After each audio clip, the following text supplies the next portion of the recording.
Okay, so today we're going to work on the preparation of a French press. French press uses the coffee and steeps the coffee for approximately 4 minutes. So the first thing that we always do is we put a little bit of warm water into our carafe, and we make sure that that glass of that carafe is heated up so we don't cool down the coffee when we pour the water back into it.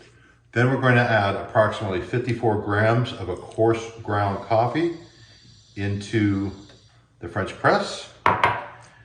And then with that, we're going to go ahead and add the full 900 grams of water.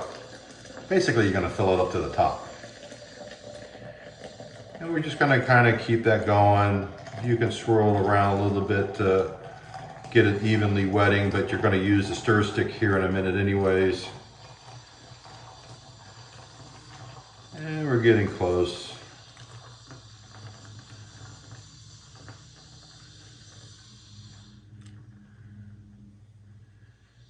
And there we go. And from there, we're going to give it a little stir, get it all mixed up nice and good. And we start the clock so we can get to the 4 minutes. And I'll go ahead and put the cap on it and just set it aside. So now the coffee has been steeping for our 4 minutes, and we're going to go ahead and push the plunger down nice and slowly. And with that, we are ready to pour our coffee and enjoy it.